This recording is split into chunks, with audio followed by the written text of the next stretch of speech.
கர்த்தருடைய பரிசுத்த நாமத்திற்கு மகிமை உண்டாவதாக. இன்றைய வசனம் ஆதியாகமம் 4வது அதிகாரம் 5வது வசனத்தில், காயினையும் அவன் காணிக்கையும் அவர் அங்கீகரிக்கவில்லை. அப்பொழுது காயினுக்கு மிகவும் எரிச்சல் உண்டாகி அவன் முகநாடி வேறுபட்டது. அப்பொழுது கர்த்தர் காயினை நோக்கி, உனக்கு ஏன் எரிச்சல் உண்டாயிற்று? உன் முகநாடி ஏன் வேறுபட்டது? நீ நன்மை செய்தால் மேன்மை இல்லையோ?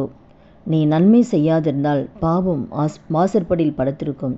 அவன் ஆசை உன்னை பற்றி இருக்கும், நீ அவனை ஆண்டு கொள்வாய் என்றார்.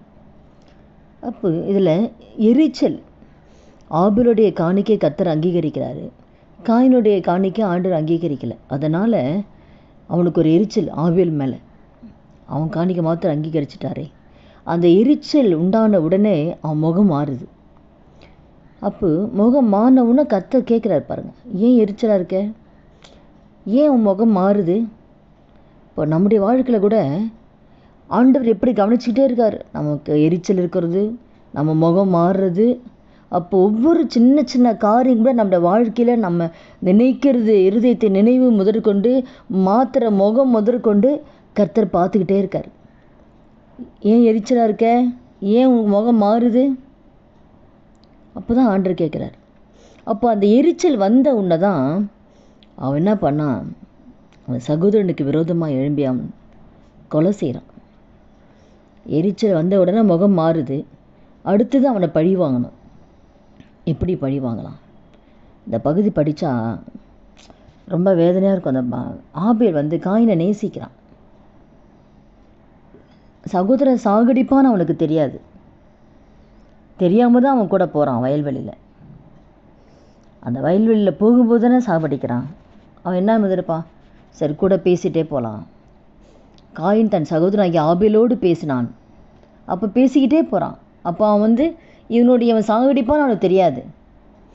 அவன் அன்பு வச்சு சகோதரி கூட பேசிக்கிட்டே போகிறான். திடீர்னு எழும்பி அவன் சாவடிக்கிறான்.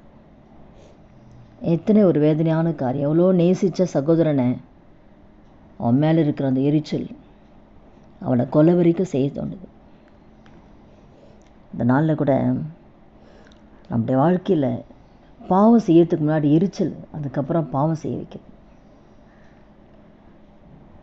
ஆண்டவருக்கு பிரியமில்லாத காரியம்.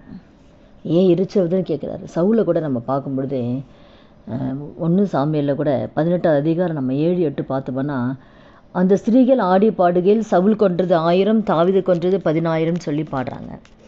அப்போ அந்த வார்த்தை யார்? தாவீதை 10000ன்றாங்க, சவுலுக்கு 1000 சொல்கிறாங்க.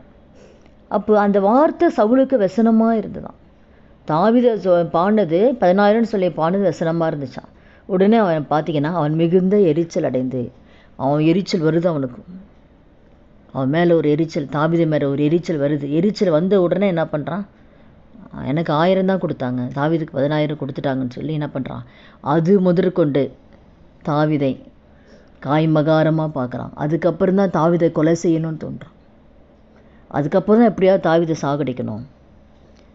ஆனால் அவன் என்னைக்கு எரிச்சல் அடைந்து அவன் சாகடிக்க போனானோ, மறுநாள் தேவனால் விடப்பட்ட பொல்லாத ஆவி சவுல் மேலே இறங்கிச்சு. அப்போ ஆண்டவருக்கு பிரியமில்லாமல் நம்முடைய சுபாவங்கள் மாறும் பொழுது ஆண்டவரால் விடப்பட்ட பொல்லாத ஆவியை சவுல் மேலே இறங்குது. அப்போ நிறைய பிசாசு நம்முடைய ஆளுகை செய்கிறான்னா, ஆண்டவருக்கு பிரியமில்லாத ஒரு சுபாவம் நம்முடைய வாழ்க்கையில் இருக்கும் பொழுது பொல்லாத ஆவி நமக்குள்ளே அது உரிமை பாராட்டி வருது. ஏன் பிசாசு பிடிக்குது ஒருத்தருக்குள்ளே? அப்போ அவனுக்கு பிடிச்சது ஏதோ ஒன்று இருக்கிறனால தானே உள்ளே வரான். அவனுக்கு பிடிச்சது ஏதோ ஒன்று நம்ம இருக்குது, அவனுக்கு ஏதோ ஒன்று அனுமதி கொடுத்துருக்கனால தான் உள்ளே வரான். அந்த பகுதியில் நம்ம வாசிக்கும் போது மறுநாள் தேவனால் விடப்பட்ட, இப்போ தேவன் அனுமதிக்காமல் எதுவுமே வராது. அப்படின்னா பிசாசு உரிமை எடுப்பான். இந்த காரியம் என்னுடைய சுபாவம் அவங்ககிட்ட இருக்கு, நான் உள்ளே வரேன். அப்போ ஆண்டவரும் ஒன்றும் பண்ண முடியாது. அவன் கேட்குறான்ல, அவன் சுபாவம் இருக்கும் பொழுது கர்த்தரும் ஒன்றும் பண்ண முடியாது. அதனால தான் நிறைய பேருக்கு அந்த பிசாசின் கிரியைகளை பாதிக்கப்படுறது. அதனால தான் நம்முடைய வாழ்க்கை மாறணும், நம்முடைய சுபாவங்கள் மாறணும். நம்ம கர்த்தருக்கு முன்னாடி கரெக்டாக இருந்தால் அவன் வர முடியாது.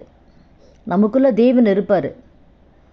அப்போ நமக்குள்ளே சுபாவங்கள் மாறாத பட்சத்தில் ஏதாவது ஒன்று உரிமை பாராட்டி தான் வருவான்.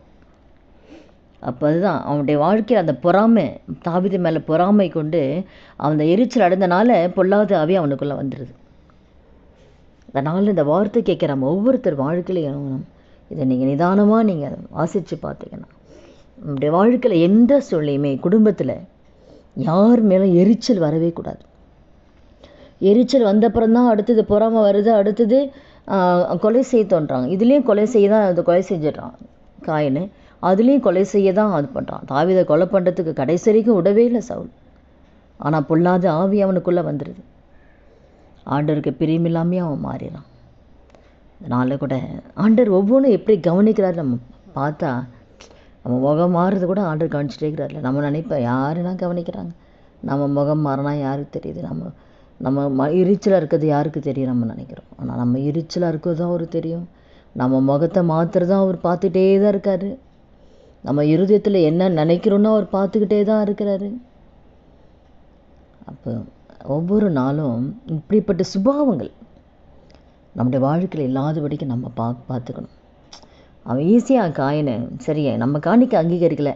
நான் என்ன தவறு செஞ்சாண்டவரே, நான் எது செஞ்சால் நான் உங்களை நான் திருப்திப்படுத்த முடியும், என் காணிக்க அங்கீகரிப்பீங்கன்னு ஆண்டவரை கேட்டு அதை மாற்றிட்டு இருந்தான்னா இவ்வளோ பெரிய காரியம் வந்திருக்காது.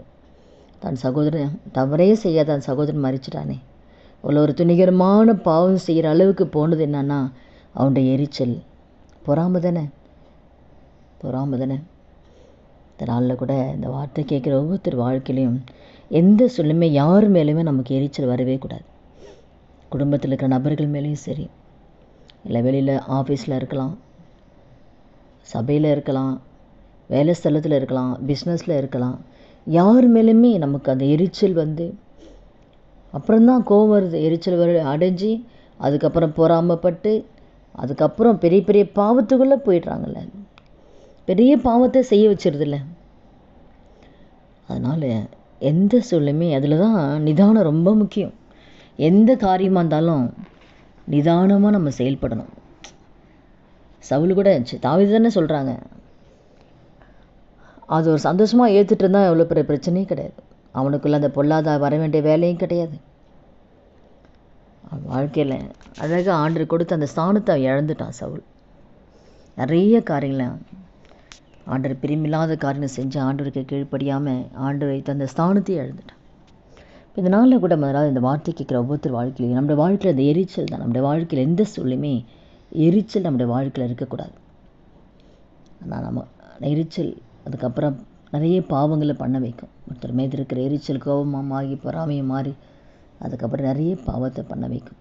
இந்த வார்த்தை கேட்குற ஒவ்வொருத்தர் வாழ்க்கையிலும் கணவன் மீதோ மனைவி மீதோ பிள்ளைகள் மீதோ இல்லை யார் மீதுமே எந்த சொல்லையும் ஏதோ உங்களுக்கு நமக்கு விரோதமாக துரோகம் பண்ணியிருக்கலாம், பேசியிருக்கலாம், நடந்திருக்கலாம். என்ன ஒவ்வொருத்தர் வாழ்க்கையிலும் பல பாதைகளை கடந்து போகும்போது இருக்கலாம். ஆனால் நாம் எப்படி இருக்கிறோம், எந்த சூழ்நிலையுமே நம்ம நிதானமாக செயல்படணும். ஏன்னா இப்படிப்பட்ட பாவத்தை நம்ம போயிடக்கூடாது. பிசாசு உரிமை எடுத்து நமக்குள்ளே வந்துடக்கூடாது. பிசாசு இந்த சுபாவங்களை வச்சு உரிமை எடுத்து அவன் நமக்குள்ளே வந்து அவன் கிரியை செய்யக்கூடாது. அதனால் இந்த வகையில் சத்துரு நம்மையும் நம்ம குடும்பத்தையே தொடாதபடி இப்படிப்பட்ட சுபாவங்கள் நம்முடைய வாழ்க்கையில் காணப்படாமல் இருக்க நம்ம ஜாக்கிரதையுள்ளவர்களாக இருக்கணும். அது தேவனுக்கும் பிரியமில்லாத ஒரு காரியம்.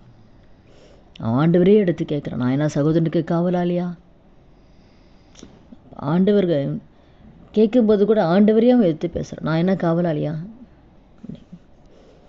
அதனால் கூட இந்த வார்த்தை கேட்குற ஒவ்வொருத்தருக்கு நம்மை நாமே ஆராய்ந்து பார்க்கலாம். எந்த காரியம் ஆண்டவரே, எந்த சுபாவம் ஆண்டவர் நமக்கு பிரியமாக இருக்கலாம், யார் மேலே எரிச்சலாக இருக்கிறேன், என்னை மன்னிங்க ஆண்டவரே. கணவன் மீது ஒரு எரிச்சல் இருக்கலாம், ஏதாவது ஒரு காரியங்களை மட்டும் எரிச்சலாக இருக்கலாம், மனைவி மீது எரிச்சலாக இருக்கலாம். என்னென்ன காரியம் நாமே ஆராய்ந்து பார்த்து நம்ம இந்த நாளில் ஒப்பு கொடுக்கும் பொழுது இனி இந்த எரிச்சல் வேணும். நம்ம யோசிக்கணும், எரிச்சல் வந்து அடுத்த பாவத்துக்கு நம்ம போயிடக்கூடாது. அதை கர்த்தரை பார்த்துக்கிட்டே இருக்காரேன்ற அந்த ஒரு பயம் நமக்கு வேணும் எப்போவுமே. அதனால் எந்த சுபாவம் நம்முடைய வாழ்க்கையில் இருந்தாலும் நாம இந்த நாளில் ஒப்பு கொடுப்போம். சற்று நம்மை தொடாதபடிக்கு நம் குடும்பத்தை நம்மளே பாதுகாத்துக்கொள்ளும். ஜெபிக்கலாமா? துதிகள் மத்தியில் வாசம் செய்ய நல்ல தகப்பனை இயேசுவின் நாமத்தில் நம்முடைய சமூகத்தில் வருதும். இந்த வார்த்தை கேட்குற ஒவ்வொருத்தர் வாழ்க்கையிலே ஆண்டவரே அப்பா, எந்த இடத்துல எந்த காரியத்தில் யார் மேலே ஆண்டவரை நாங்கள் எரிச்சலாக இருந்தாலும் ஆண்டவரே அப்பா, அந்த எரிச்சல் அடைந்து இதன் மூலமும் நாங்கள் ஒருத்தருக்கு ஒருத்தர் பேசாமல் முகத்தை தூக்கி வச்சுக்கிட்டு இப்போ அதன் மூலம் எந்த சத்துரு எங்களை உரிமை எடுக்கக்கூடாது. அதன் மூலம் நாங்கள் பாவம் செஞ்சிடக்கூடாது. அதில் யார் மேலே இருதயத்தில் அந்த கோபம், எரிச்சல், இப்படிப்பட்ட காரியங்களை, இந்த சுபாவங்களை எங்களை விட்டு முற்றிலுமா நீங்கள் எடுத்து போடுங்க சப்பா. எந்த குறைகள் இருந்தாலும் இனி இப்படிப்பட்ட சுபாவங்கள் எங்கள் வாழ்க்கையில் வராதபடிக்கு கர்த்தாவே எங்களை இந்த வார்த்தை கேட்குற ஒவ்வொருத்தரும் நீங்கள் காத்துக்கொள்ளுங்க ஆண்டவரே. எல்லாவற்றையும் எங்களை கவனித்து கொண்டு இருக்கிறீர், பார்த்து கொண்டு இருக்கிறீர் அப்பா. நமக்கு பிரியமாக நாங்கள் வாழ ஆவியான உதவி செய்ய முடியும். நம்முடைய கரத்தில் ஒப்பு கொடுத்து செபிக்கிறோம். எந்த சத்துரு எங்களை தொடாதபடிக்கு கர்த்தர் ஆண்டவரே அப்போ இந்த சுபாவம் எங்களுக்கு ஆண்டவரே எங்கள் வாழ்க்கையில் காணப்படாதபடிக்கு கர்த்தர் எங்களை காத்துக்கொள்ளுங்க. இயேசு நாமத்தில் செபிக்கிறோம் நல்ல பிதாவே, ஆமென். கர்த்தர் நாமத்துக்கு மகிமை உண்டாவதா.